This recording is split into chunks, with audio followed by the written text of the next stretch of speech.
My name is Bobbie Myatt. I'm from the Office of Graduate Studies. Just about every university, every college across the country is going to have a specific way that they want you to do this formatting. Generally, they follow the basic guidelines of a combination between MLA and APA style. However, they are going to be specific to its university. And that rubric, it's much like the rubric that determines if you get into a certain program. It's not up for privilege to you. They make these rules, and these are the rules that they want you to follow. Mainly it's for the publishing, because just like when you open a book, you're going to open a book and you're going to read from right to left, or left to right, and you'll turn the pages. You don't want to have, you'll notice in the manual there's blank pages here and there, and if you have an odd number, you're going to need to take out a page or add in a blank, what have you. The reasoning for that is because the way it's going to be read. Now, if you look in your packet, this item right here, it's just a little 2-page stapled item. We don't have a name for it, but because we can't really call it a quick guide because it's not a quick guide. What it basically is setting you up for how you need to have your document prior to submission through Embark. And anything that kicks back to you once you've submitted, it's going to all be through Embark. That's ProQuest, rather. Okay? This little quick guide, you'll notice the very first item that we get to is making 5 different documents in Microsoft Word. And we strongly suggest you do that. Unless you are an expert in Word, I strongly suggest you do this, because when you do have to make revisions and go back, it's very difficult to do when you have it all in one document, because spacing's going to change, pagination's going to change. Has anybody in here looked at a thesis or a dissertation that's completed as of yet? Okay. You'll notice at the beginning there are no page numbers, and then the first page number starts with the Roman numeral 3. If you've ever created something in Word, if you put in page numbers, those page numbers count that blank page that you want to insert, because a lot of people look at Word and they go, oh, there's a blank page there, and they just insert it in. Word counts that page. It doesn't give you the option of saying, oh, this page doesn't really exist. That's what the Acrobat software is for. And just so that we're really clear, Acrobat is not the same as an Adobe Reader. Everybody's got an Adobe Reader. They almost come standard to any time you want to look at something. It'll say, download the new Adobe Reader, number 9 or number 52 or whatever it is. That's a reader. You cannot make modifications to a document through a reader. You have to use Adobe Pro 10 or Adobe Pro 9 in order to compile this item together. But I'm going to go through these first 5 deals with you. The first 5 files that you need to have.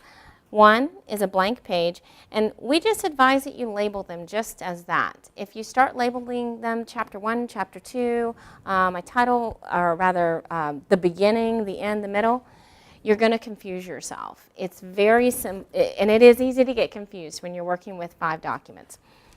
First one is a blank page, and these are all documents you make in Word. The second one is your copyright page. This is going to stand alone all by itself. The third one are your title pages. Okay, you have 2 title pages. The first one is a listing, is the title page with a list, and the listing of the committee members is your second one. Okay, your preliminary pages, which are the ones that start with those Roman numerals, beginning with 3, compile quite a bit. Your preliminary pages are going to have your abstract, your dedication, your acknowledgments. I believe it's 16 is where I begin here. There we go. Preliminary pages are going to have your abstract. Okay, it is double spaced, and just the way that you see it written here, minus this area here. On titles, you don't have to have, you don't have to have titles, right? You just have to have references. Is that right? Yeah, you can have it either way, but usually you just put the references because there's a comma there, but it's not. You don't have to have the references and the titles anymore. It used to be you had to have them both. It is double-spaced, and you do want to keep it at about 1 page. Okay? In your prelim pages, the following page would be your dedication, then your acknowledgments, your table of contents, which causes more issues known to man than anything else. And I'll tell you the biggest reason is these right here, all these little dots. They bother everybody, and this alignment. If you notice, the alignment is going to be it's going to be flush right, and you're going to keep it aligned just like that throughout the whole table of contents. When you get into headings and which ones are indented, which ones are not, and when you pull back, that gets a little complicated. Is this still on? This is still your preliminary pages. Mm-hmm. And after your table of contents, if you have a list of tables, they would go next. And then if you have a list of figures, they would follow them. And that would be the end of your preliminary pages. So your prelim pages contain 1, 2, 3, 4, 5, 6 items. And you can probably figure out the reason that you want to have those preliminary pages all together is because if you've got to change something in your table of contents and you need to get to it easily, you'll be able to go right to it. What happens a lot is people will have to change something from their table of contents and move it to a list of figures or move it to a list of tables. So it's easier to have it right there. Also, your table of contents, that pagination, those page numbers are going to change more often than you would think. Because once you remove something, say you remove about 12 lines of text, you've changed all your page numbers. So no longer does chapter 1 start on page 26. It's going to start probably on like 24 or 23. So that's why you want to keep that. Keeping them together makes a lot of sense. So that would be your 4th document that you'd created. So, and even if you just create these as all blank, just titling them, blank page, copyright page, title pages, prelim pages, the final one that you would make is your main document, because that is everything else. That's going to cover your actual main document, your manuscript, but it's also going to cover your references, all of your appendices, and the very last, your biographical sketch. Everything is going to be in that main document. Okay? So your main document's going to consist of 1, 2, 3, 4, 5, 6 items. If you have appendices. If you have no appendices, they won't be in there. The 6 items Yes. are listed where? This may be easier for you. You can actually look at this one where it starts page 16. And the first 2 items are your title pages. It's okay. First 2 items are your title pages. It's just one document. Your second one is copyright, which would be document 2 because it's going to stand all by itself. From abstract to list of figures, those are your prelims, and everything else is your main. And then you're probably going, well, that's only 4 because we have a blank page. Okay. Now, once you start into your chapters, you notice that you have 2 spaces between those lines, and those are 2 lines, actually. They're 2, it's double-spaced, okay? Now, and then here you have double spacing here. Yeah, here you're actually, I believe, 2 or 3. I'm going to try to open up a Word document here just so we can get an idea. Now, this is going to go to the center, and you can see where I'm at. You just put it in the center. This is also, if you notice, all caps. That's going into the center also. You want to tab in. These are going to be double spaced. And all this you can pretty much do when you're setting up your page. Just a quick tip here to remember, when you're doing this here, if you leave this, and a lot of times it's going to be defaulted to like 10 or 6, if you leave it like that, it is going to throw all your alignment off. So set it to 0. I always click this because you don't want it adding in extra spaces everywhere. And there you go. There you go. Okay. And now that's set up. So you have The way- two blank single spaces in between. Yes. Okay. Did everybody see what I just hit? Okay. That's that little paragraph symbol.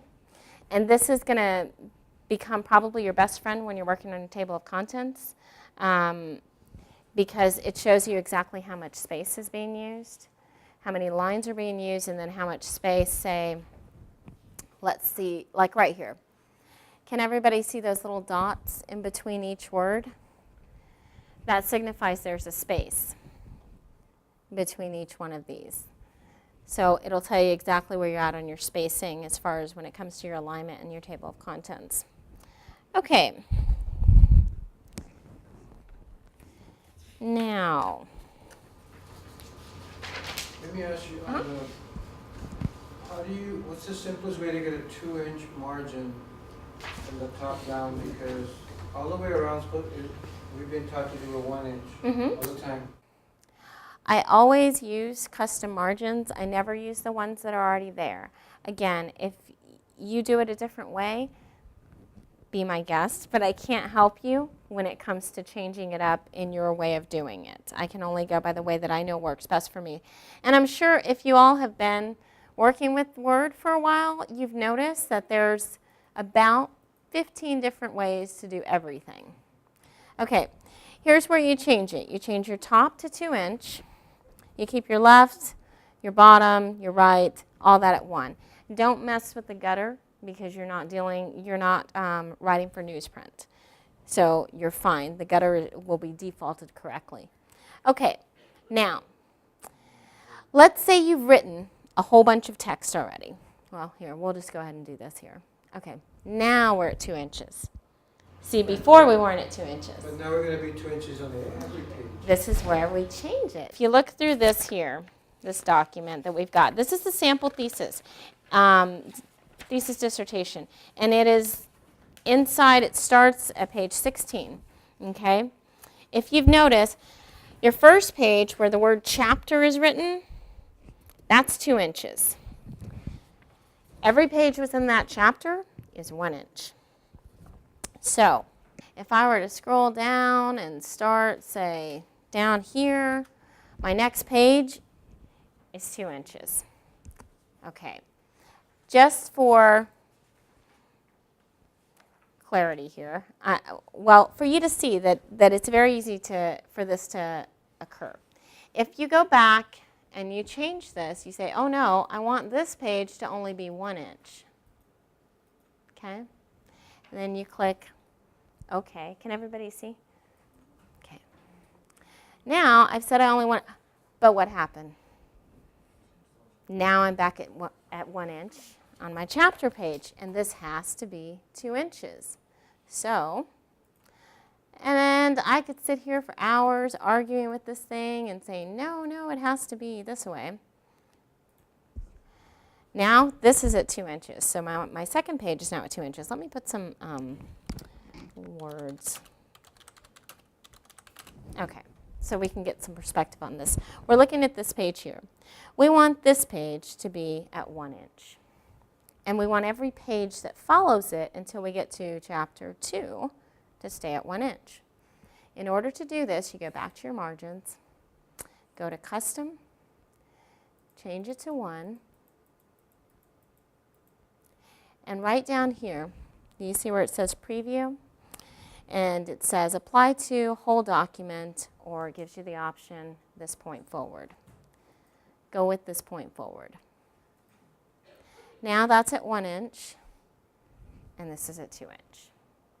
Now, when you come up on the next chapter, you want to do the same process that I just did, which is go down to the bottom, and you want to, up from this point forward, change it to 2. And then once you start that 1 inch page, you're going to do the same thing, change it to 1 from this point forward. And I know it seems very tedious, and there are a couple of different ways that you can do this. This I find to be the easiest for me because I work more methodically than anything else. So if I do it in the same fashion each time, I'm okay. You can, because you can see what happened here. When we did that, we essentially inserted in a section break.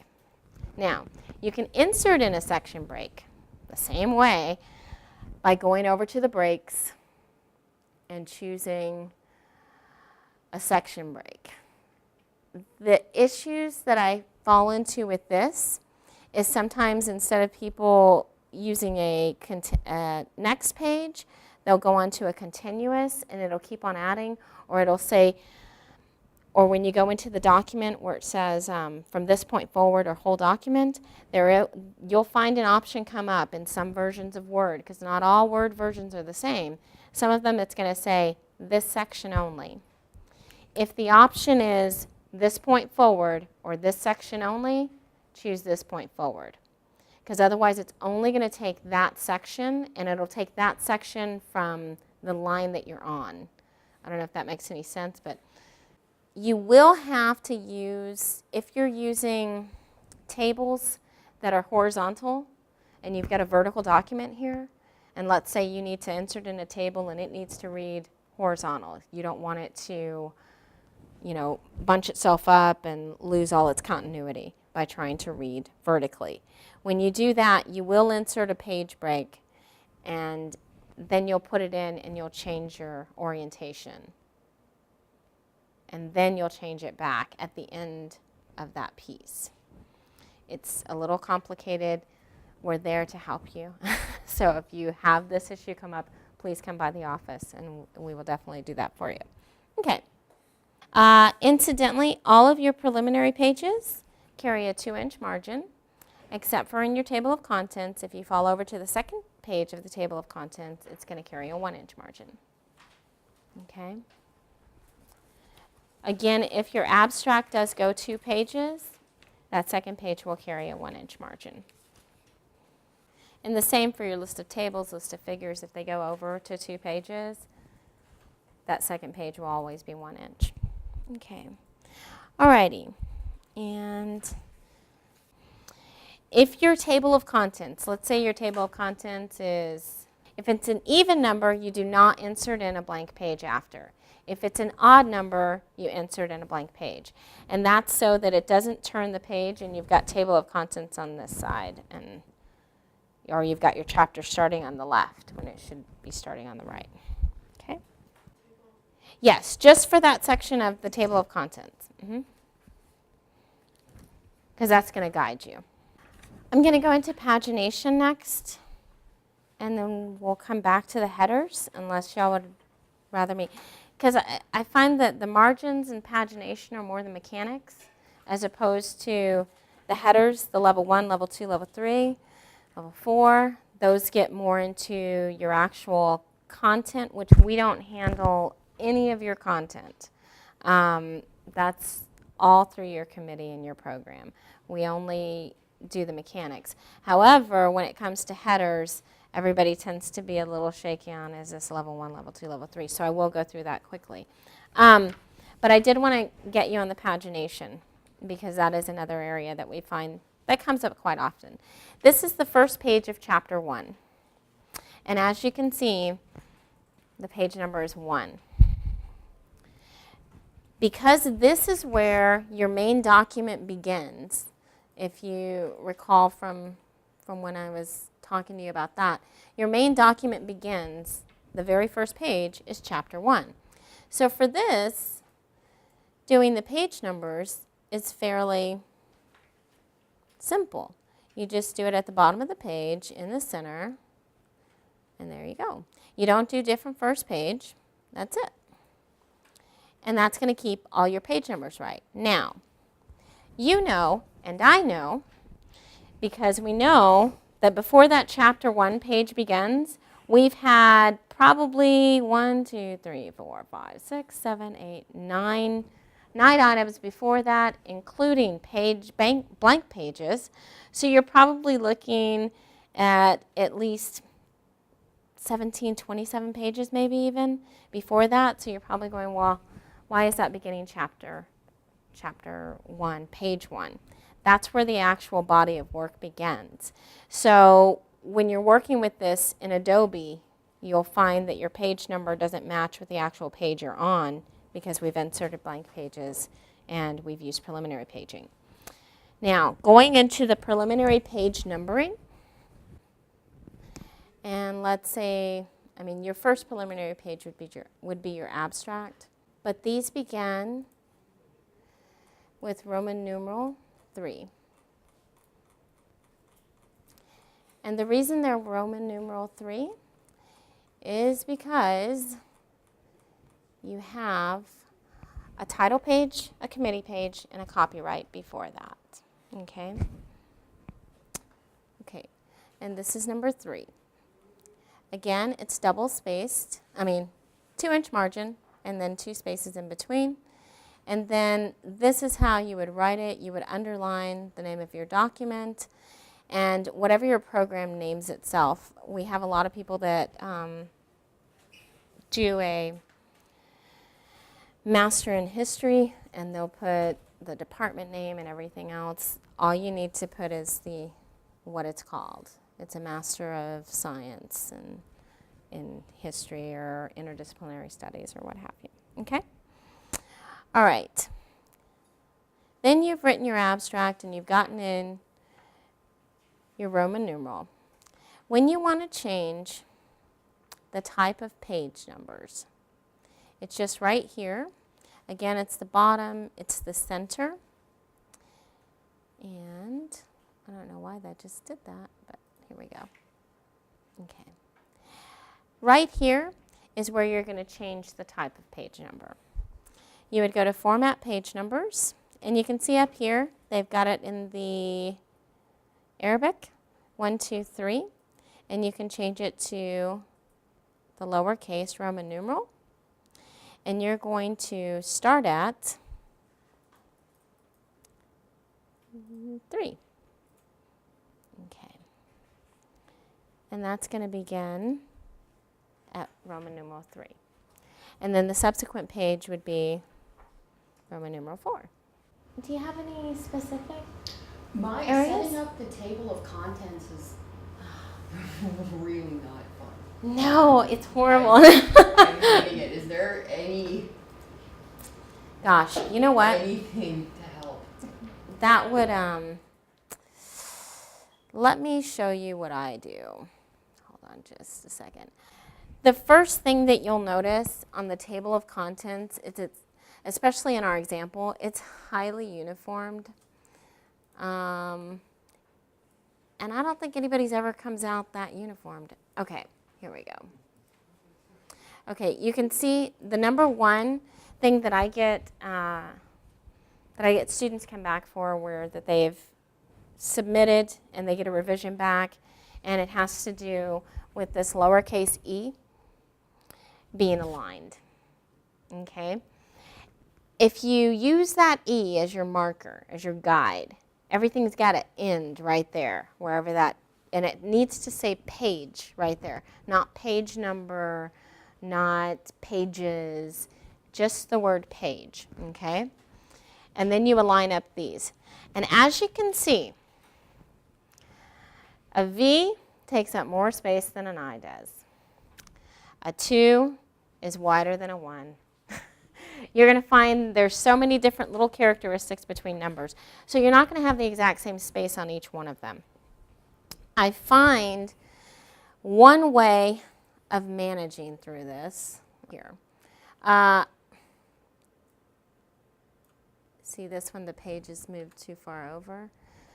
So you can space it all the way in, which those are spaces, they're not dots, just so you know, because I've got that deal on. Okay, now I've got it aligned with the 35. but it should be a little bit over. Yeah. Okay.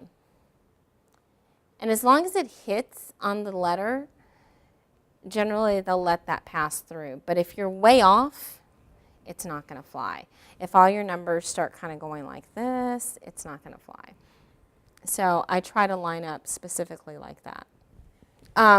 Also, some people will take it from this point here and say tab in once, twice.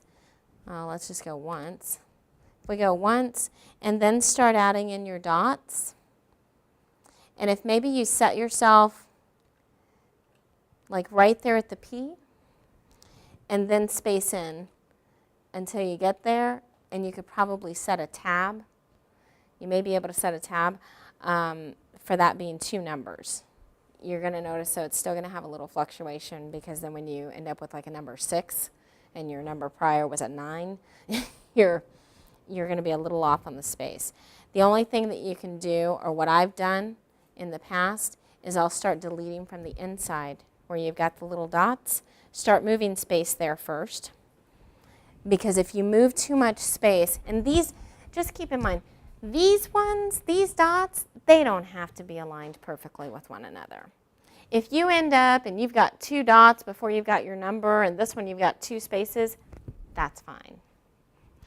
The main part of alignment on this page is page with the number. That's your main area. That should be your number 1. This is where I've got to check my alignment. Because as long as the E is lined up and the number, the final number lines up with that, then it looks nicely on the page.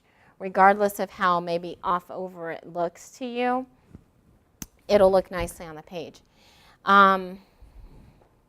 You can set up, which I've tried it before, but I've not had any luck with it. You can set up where you insert in 2 columns, and you try to put all your text in one column and then your numbers in another. The problem that I've run into with that method of going about it is because Word will only allow you for a column to be so wide before it says, no, this can't be a column anymore, it has to be a whole page. And if you've got very long chapters, or let's say you have a level 3 that is like this long, maybe 28 characters in it, it's going to have to go down to the next line. Your column's not going to let you do that, because it's going to want to add a space, and you're not going to be able to get through that one. The other thing I strongly advise you not to do, because it's very tempting, is in Word you'll find a lot of templates. Don't use a table of contents template. The only reason I say that is because I get so many students that come in, and when they have to make a correction to that table of contents, if it's written in a template, and if it's not more than a 1-letter correction, if it's more than 1 letter that you've got to correct on your table of contents and you have it in a template, I have found once you make that small little change, it throws the entire table of contents off.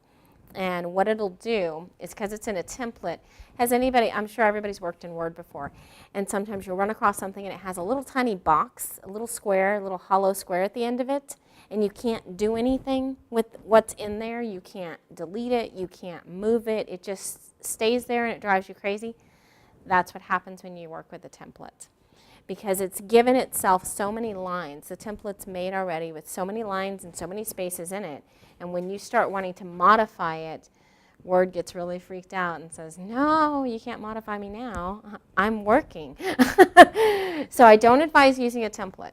Doing it manually, it's not going, everyone that I've had come in, I've had many people come into, and they've had templates, and they've had to rewrite the entire table of contents. But it's better to be rewriting that than to be going back through your whole main document and rewriting it because you've used a template there. I can't stress it enough. Stay away from as many templates as you can. That would be the other suggestion for building your table of contents. Are you just more on the formation of that, or was it Yes, You're like, that's kind yeah? of what I've been looking at. That's what you've been Yeah, I having. have been going between, so many people say use the quick and easy Yeah. templates, but I'm just not, it's not working for They me. don't work. Yeah, I know. I've had the same, and I've tried many times to use the templates, and every time if I have to make one little correction, it throws it all off.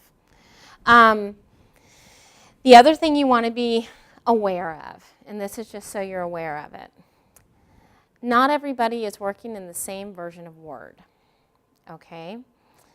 That being said, this entire document has to be submitted as a PDF, okay?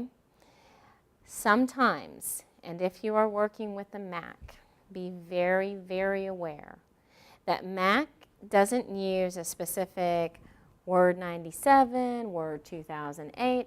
Mac uses Word for Mac, which is a generic that that was made specifically for Mac users.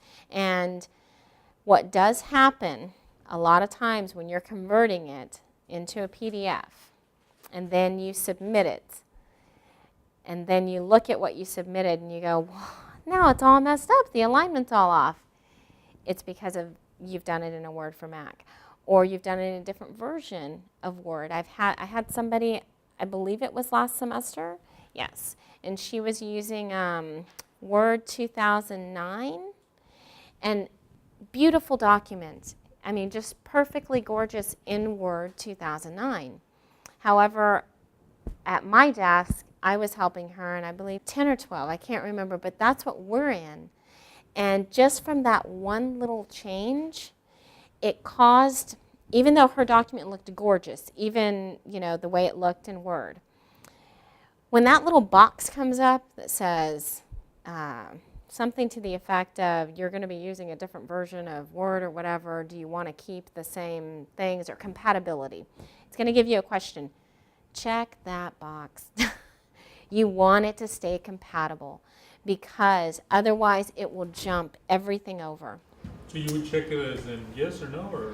It'll say, do you want to, yes or no? Yeah, it'll say yes or no for the compatibility, and you want it. You Yes. want to keep your compatibility, because when you convert it into a PDF, it'll jump on you. And I had some really small, they were very small changes that were coming back, and incidentally, they were all in her table of contents. It didn't jump script on any other pages but table of contents. And when it jumped the script on that, I had to go back in there and build the document in Word, but build it completely out of alignment, so that when it became a PDF, it would be in alignment. And literally, when you looked at her Word document, it looked something like this.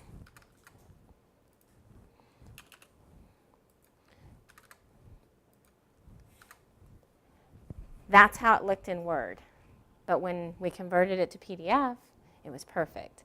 And the only reason, and that was very painstaking, I'm telling you, that was hours upon hours of playing with it, going, I can't get it right. So when you get that box, go with the compatibility. Try to keep it compatible. Okay, getting into, you see how some of these line up differently? Like you have chapter 2, and then you have your level heading 1, and then 2. Okay, I got to get to the chapter 1. Your level headings should look just like they look in the document, essentially. Okay? Okay. Chapter 1 is always going to be centered, it's always going to be uppercase, and underneath that, it's always going to say introduction. Is anybody doing an MFA? You're different. Okay. Your chapter 1 is, if I'm not mistaken, that's just, it's all together with your abstract. You're like a continual writer, a written document from the point of abstract on. So the only thing you'd have to worry about is that 2-inch margin, and then everything else is 1 inch. Which MFA are you? Okay, there you go, perfect. Yeah, because I've had many that go into poetry.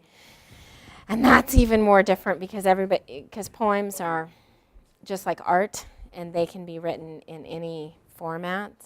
So sometimes you'll have somebody doing a poem and they'll have one word way over here flush right, and then they'll have like 6 words in the center off, and that's a little difficult to maneuver. But for the creative writing, you should be good. You're just going to start. In the abstract. Yes, in your abstract is where you begin. And I believe it's you call it your profile or your personal something. Biographical sketch. Well, that's your end part, but you have a beginning part that's much like a biographical. Critical intro. Yes, there you go. Your critical intro. Yes, ma'am. That's where yours starts. That's your chapter 1. Okay? Because you guys put pretty much everything in it. And I mean, they have a critical introduction that literally can be like 16, 18 pages. It's ginormous. Okay. In the body of this sample, it explains what each of these level headings, where they should be at, how they should be written. Level 1 heading is, this is your level 1. It's commencement ceremony. The difference between this and chapter 1 is that, number 1, it's bolded. Number 2, it's still lower and uppercase. It's lower and uppercase as opposed to chapter 1 is all uppercase. And then your level 2 heading is going to go flush left. And again, you're still going to use lower and uppercase with that. And it tells you right in the text of which those are. Your level 3 heading. Okay. Your level 3 heading is going to come indented between 3 and 5 spaces. I believe it's 3. What is it? Wait. 1, 2, 3, 4. It's 4 spaces in, which you can go 3 or 5, as long as you keep it consistent. So graduation is in about 3 or 4? It's in about 4. If you tab in once, you should probably hit it. That should be where you need it to be. But that's just it. But make sure it stays consistent. And that's your level 3 heading. Again, that one's bolded, but it's brought in. It's not flush left. Okay? Level 4, which is usually very rare. We don't find a lot of level 4s come in, but they do exist.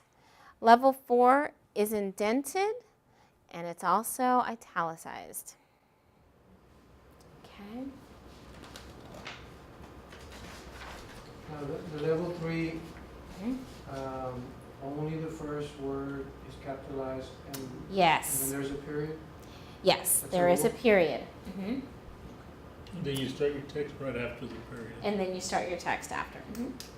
And there is a period on level 4 as well. Okay. Most people will only use level 1 and level 2. They may have a couple of level 3s. Now, the rule on these, and this is pretty much how they're gonna look too on your table of contents. They're gonna indent the same way. The rule on these is, and this is very important, just because this is how, when you submit and when you get comments back to you, the comments are going to read, you can't have, there is no level 1, or there is no level 3. You can't go from a 2 to a 4, from a 3 to a 2. If there is a level 1, then you can have a level 2. You can't go level 1, level 3, because there will be no level 2. The error that they'll send back to you, if you go from 1 to 3, is your level heading, your heading levels are incorrect. There is no level 2. Is this a level 2? You'll find that when you get your commentary back for after submission, it will seem very blunt, but I guarantee you they go line by line for you. They check every single header, and they'll tell you which headers are wrong. Now, if you have improperly made a header, let's say it was supposed to be a level 2, and you had it as a level 1, okay? So you went level 1, okay, and that's fine. And let's say you ended or you left it like that and you didn't put in a level 2. They're going to read that as, okay, these are both supposed to be level 1. The next one has to be either a 2 or they can go back to 1. But if you go on to 2 and let's say you meant for that second one to be a 2, you see where you might get confused. It'll confuse your own content at that point. So just make sure, a good thing is to check with whoever you're working with in your committee, whoever your advisor is, your strong advisor. Make sure that you've got your level headings what they need to be as. If they're 1s or 2s or 3s, make sure that you know that that's what you want them to be. Because you don't want to start changing your content at the point of submission. Okay? So, just a rule of thumb, if you have a level 2, you need to have a level 1. If you have a level 3, you better have a 2 and a 1 before that. Okay? They have to go in order. Okay. Alrighty. And references. Are you using, I'm sorry ma'am, you're using MLA or APA style? MLA, okay. MLA is a little bit different, but y'all aren't much different. I think your reference page, are you calling it a bibliography? Okay. That's pretty much going to be your only difference, but I think you have to put yours in order of appearance. Sounds like a film. I believe they're supposed to be in order of appearance, if I'm not mistaken. Okay. For those of us that are doing APA, which is more your standard style that you'll see more often, it references, it's all caps, it's not bold, okay, and they are in alphabetical order. Now, we're not going to check. We're not going to check to make sure you're in compliance with APA style guide. That is going to be dependent upon your committee. Like now when you point at the Journal of Finance, the fourth one, you see how the Journal of Finance is italicized, 45? The 45 would also be italicized? It's now italicized, yeah. You're gonna This check was for going, that or you're not? we're not going to check any of that. We're not going to check any of your APA. That's entirely up to you. But now I believe it's either, yes, it's this one that's now italicized, but that's by 6th edition. And this, I think, was written, I want to say, 4th or 5th. I'm leaning more towards 4th because I don't know when the last time. Because generally your committee is going to throw back every issue they have with your style. So, yes, and they comb it pretty well. Okay, those are all done in alphabetical order. And as you can see, I mean, this one here, it's a pretty short paper. It's at 102.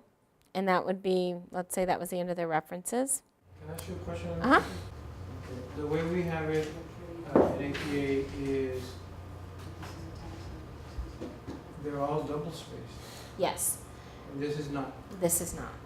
This is single spaced. With a space in between. With a space in between each one. Yes. One space between each. Okay. Yep. That's a big difference. Yeah. To what you're seeing. Well, and see, actually, but following APA guidelines, though, the reference page itself should be singled, and it's double in between each. It's a space in between each. When you're doing a annotated bib, you would double it. But on the actual reference page, it should be single spaced. This is how it needs to be. This is the way that yeah. Yes. And then the space in between each reference itself. It's almost looking more and more like, you know how you find a journal article in the back? This is how it looks, yeah, because it's publication. The font on all this is 12 point Times New. And that's even the MFA one. It's all 12 point. This here, if you have appendices, and generally if you're doing a dissertation or any kind of empirical work, you're going to have some type of experiment in there. And you're going to have to supply, at that point, a copy of your letters of IRB approval, your letters to, if it's a school district you're going into, all the pertinent information. That's usually what you include in your appendices. Now, each one is going to have its own name. Say these are the letters of approval. These are the actual instruments that I handed out to the students. This is what the survey looked like, what have you. This is the thank you letter I sent them, whatever it takes. Okay. These are just like your copyright page.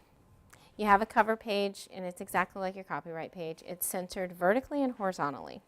For this, you would put copyright, the year, and your name. And then underneath it is going to go all rights reserved. Okay.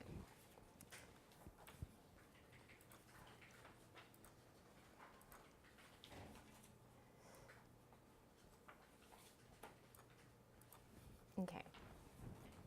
What you're probably going to find more helpful is here, because we tell you how to center it vertically and horizontally, step by step. And you'd be really surprised at how many people, and I don't know what, if maybe that's why we put it in one item all by itself. But for this here, you would highlight it, and you want it to be centered, okay? Now, you need to have this vertically centered. So you would go to page layout, okay? And from page layout, you would go to page setup, okay? And it's under, expand the page setup, click on layout tab, yeah, layout, okay. Vertical alignment. Right now we have it vertically aligned to the top. So you would just bring it down to the center. Then, now it's perfectly centered on the page. Okay? Alrighty. Now, and again, the reason I brought you to that is because your Appendix A, you're going to go through the same process of making sure it's vertically aligned. And each one of your appendices is going to need a cover page, okay? And if you'll notice, there is no blank page after your appendix. Your appendices cover page, and then it just goes right into them. So you don't have to have a blank page there. And then it goes right into your biographical sketch, which again, that carries a 2-inch. Alrighty, as you look through this, because this is a sample, look at it verbatim. Your first page is this one here, which is your title page. Your quote-unquote second page is blank. The third page is your committee page. Fourth page is blank, okay? Now, Excuse me, can I ask yes, a question? uh-huh. Is there a place for photographs, or are those? You can make an appendix for those. If you're using the photographs within the text, you would probably list it as either a list of, gosh, they call it something else. It's not a list of pictures, but you can call it a list of figures, or there's another word that I've heard people use. But you can list them as a list of figures, and you would list where each one of them is at. If you're putting in photographs within your document, of course, that's where they would go at. Are you looking at just adding in photographs, or? Well, we've been discussing whether to insert them within the text, or just a separate page. Are they going to be used, contextually in the text, or? Okay, then you need to put them in the text. Yeah, you would put them in there, and then past your table of contents, you would have a list of figures, and each one where you've got a page with those on it, you would put, whatever you've titled the photo, and then what page number it's on. So they wouldn't necessarily carry an appendix. Yeah, so you wouldn't have to have an extra appendix for that. Okay. Now, let's just say this is correct. Okay, just for goodness sake. Okay, you've saved, let's say we've got 5 documents here. I'm only going to have 2 right now. But let's say we have all 5 of our documents. I'm setting them on the desktop. Okay? Now, you have to take each one of these documents and you just save it as, instead of a Word document, save it as a PDF. And then just put save on there. Okay? If you have this software installed in your computer, it usually wants to open it up for you. But we're not going to do that. And then you can see now I have a PDF of the exact same document. And you want to do this with all 5. The blank page is probably the easiest because you just save it as a blank. And actually, you probably, well, no, you really don't even have to make a blank page Word document, but it's just good to keep yourself, in check. Okay, let's just pretend for the purposes of this workshop that these are 5 documents instead of 2. Adobe Acrobat 10 Pro is standard on just about every computer we have at the university. The order that we take you through on this here, and it'll start on this second page, and it'll say you should now have 5 different files in Word, blah, blah, blah. Putting everything together. This is where you're merging it all. We have you open your title page first, okay? Because we know that you're going to need to start inserting blank pages. You would go File, you would open, we would have you open your title pages first because that's where your first blank pages go. I don't know if I've got 2 pages in here. It doesn't matter. Okay. I've opened up the copyright page, and as you can see, there's only 1 page there. Okay. Right over here where it says Tools, you click that so it opens up your window, and then you're going to insert from File, and it's going to bring you up a box. If your stuff is located in Documents, go where it's located. And if this is in your title page, after your first title page, you'll want to insert in a blank page after the first page. You press Select, and it always gives you a nice option. Are you serious? Do you want to do this? Okay, location after, okay, page 1, yes. So now we've got it inserted, and it's copyright, and there's the blank page, okay? Now, this is where all that pagination comes into play, because if you recall, when you made your preliminary pages, they're in order, and they're numbered, Roman numeral 3, 4, 5, 6, 7, 8, 9, whatever. They're all following one another. Each one of those, that isn't longer than 1 page, has to have a blank page after it, okay? This is where they're getting inserted. You're not putting them in Word because Word's going to count them. So now, let's say you've inserted in that. Now you want to insert in your list of tables, okay? It's going to be after page 2. Notice how we're not putting it in after page 1, okay? After page 2 is where it's going to go, and now we're on page 2 of 4, okay? Now, let's say this was our title page, or this was our, let's see, what's a good one to choose here for you? Let's say you need a blank page in between these 2. Oh yeah, perfect. See, this is 3, and this is 4. We have to have a blank page in between there. So, I'm on page 3 right now. So I'm going to insert from File, a blank page. So you're going to use the blank page all the time. I want it after page 3. This is These two numbers, the 3 up here and the 3 right here, need to coincide with one another. Don't look at the page numbers in your document because they will confuse you. These are the numbers you want to look at. It's the 3rd page of the document, and that's where I want that blank page to come after it. Now I've got a blank page, and that's still number 3, and this is still number 4. It didn't change. Okay? All right.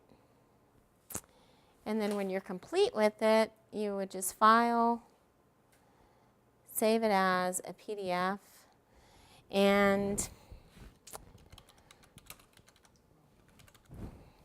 then it's a full document, and you save it right in there, and it's done. And I've called it first draft. You can name them however you want to name them, but do it in some way that you know you'll be able to know that was the last one I was working on, or that's the one that I liked, and the other one I didn't like. And that is a overview of the fun process of formatting. What I do want to take you to, though, is just to get an idea. Okay. This, I can't walk you through live because this system, ProQuest, will not allow us to make a mock to run you through. However, we do have a How guide. many tracks is that from this page?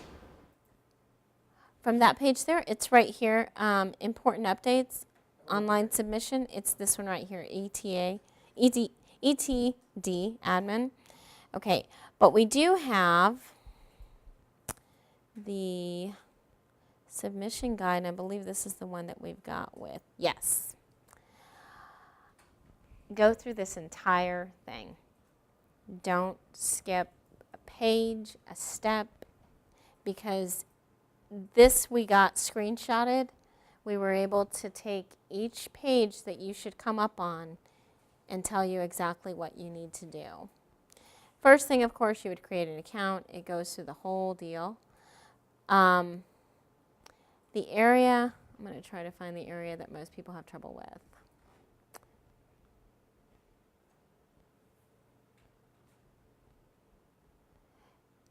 Well, okay, there's always the money. You are going to it automatically defaults you to 2 copies. Anything additional, and that is the department's copy and the library's copy, not you.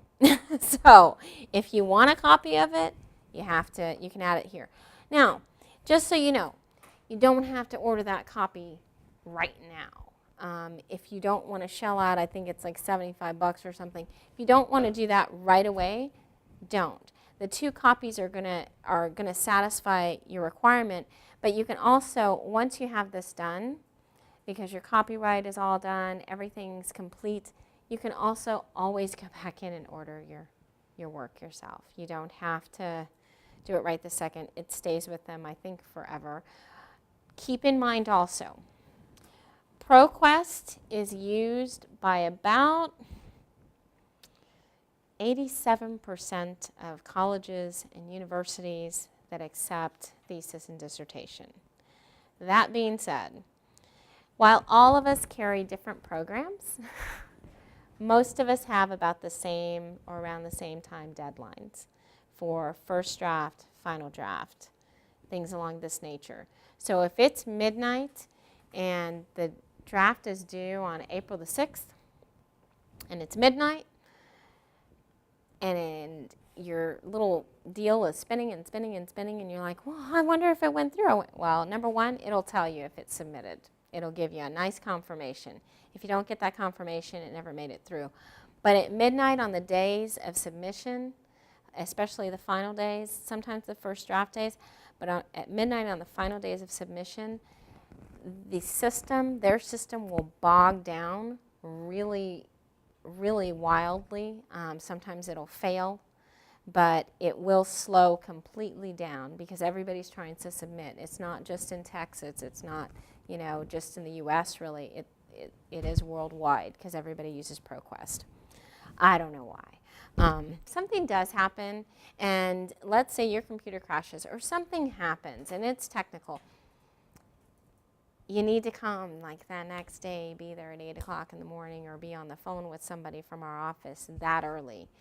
We've usually got somebody there by 7:45, 8 o'clock at the very latest, because we need to get information to ProQuest so that they can confirm and verify. When are you usually doing this? I haven't even started the process. When would you actually be submitting? You're going to start submitting usually when people are in their last semester of the dissertation or thesis process. You're required to take 2 semesters. Usually that first one you spend more time on the research end of it. The second one you're refining, you've submitted to you've already done your proposal defense, you've defended successfully. So your second semester, you're doing your work and preparing to submit. I believe our submission for first draft, if I'm not mistaken, April the 5th, yeah. So it's right after spring break. You figure we started the semester in January, so January, February, March, April, about 4 months into your final semester. And that'll be your first draft. Now, you can submit prior to April the 5th. We always say, yes, if you can do it before then, please do it. We'll be happy to take it. And because ProQuest sends it directly to our certifier. And just in case nobody in here knows, our certifier is Miss Donna Jackson, and she is the final cut. She is the one, without her approval, you will not receive the diploma. So, and she's very straightforward with you about any issues that she finds, any line issues. What you need to do is, if you feel a little shaky about something, either make an appointment with her, which she'll be more than happy to tell you, well, it's because this is wrong. But all of her comments come very detailed.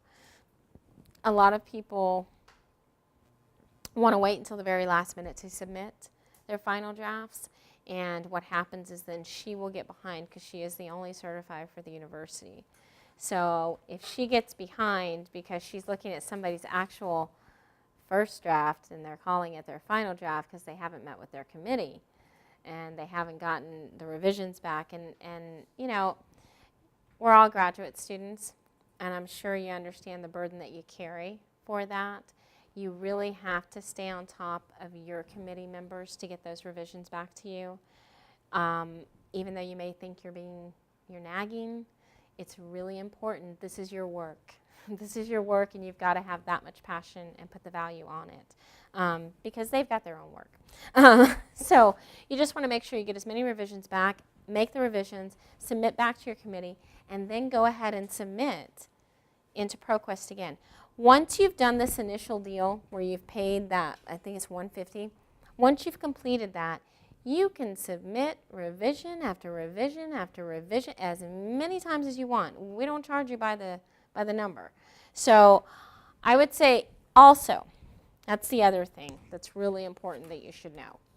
If you're not complete with your work, it's okay. Submit anyways. And when you submit it, add in, let's say you haven't done chapter 3 through chapter 6. Let's say you haven't finished them. Just make the page for it. Chapter 3, this is where it would go, and it would have a 2-inch margin. That's all you want to do. Chapter 4, this is where it would go, and it would have a 2-inch margin. Make the page for it. That way, because even when Ms. Jackson gets it, she'll know, okay, they know that this is where it's going to go. So I don't have to, say missing, this isn't complete. She won't say any of that because it's not her job, it's not content. But you need to go ahead and put it. If you haven't completed that part, or if your reference page isn't completed, just put in what you've got, put references. There you go, your biographical sketch. This is where it's going to go. Don't know what it's going to look like yet. So, but just put it in. How to get to that page? There we go. This is where you would start it all. And you have to first create you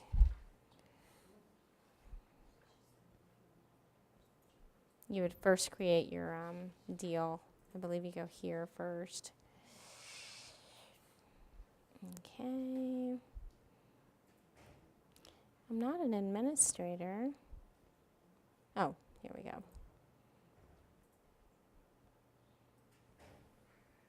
Right here. You would create an account. With the April 5th submission then, is it, you don't have to have everything complete? Okay, I was thinking I've got to be defended, corrected, and like, that's Yes. it. And a lot of people think that too. A lot of people do. It's because you're under so much stress right now. But a lot of people do. They think I need to have everything complete. I don't have it complete. Now I can't finish. No. Any of those pages that you know you need in there, just put in there. You know, whatever the beginning of the page looks like chapter 1, chapter 2. And you just only need that much work on it. Yeah. You're welcome. Yes, I know. So April the 5th is that's usually your first draft and Well, you final. can start as early as now, like, as you know, I'm already Yes. doing dissertation Yeah, you can start submitting right now if you want to go submit today. Believe me, tomorrow. the more it's almost or tomorrow, but it's just like Dagoberto spoke at our doctoral workshop that we had just recently, and it's just like you said about with the IRB, you go and you start talking to them, and then they'll give you. It's kind of like everywhere else you go. If you submit to Miss Jackson enough, she kind of already knows, so she'll be like, no problem. But I can tell you those cases have come through that office where somebody has never submitted a first draft and they submit on the very final day and it is riddled with errors and her response is not as welcoming to that because she's like, well, you've waited till the last second. Either that or they turn in something that's completely unformatted. And we're not miracle workers and we can't write your stuff. So it's advisable, if you can submit to her often, she'll zero in on who you are and, then that way if something does happen, God forbid, but if something does, where your computer crashes or, there's an emergency in your family and you couldn't get it submitted back into ProQuest on that final date, she'll be like, they've been working on it. I already know, I had a feeling that there was something up because they're always, submitting to me. That would be about submission, which is there, again, on our site. I can open it up now if we have any questions, concerns, comments, anything? You're Made me feeling very good? happy. Oh, I'm glad. Oh my gosh, I'm so glad. Very Okay. Just so you know, I do work a lot with formatting. It's generally myself, Daniel Huerta, who I think Daniel's working on his dissertation this semester, so I don't know how available he'll be because he's doing final submission. But there is myself, Tony, who was here earlier, who he will pick up when Donna's overflowed with thesis. He'll pick up the slack for Donna and work on those thesis submissions. So he does do a lot of looking at MFAs. However, I find more often than not MFAs do have to come in. How do we feel? Do you feel a little looser about it? Okay. All right. Thank you so much.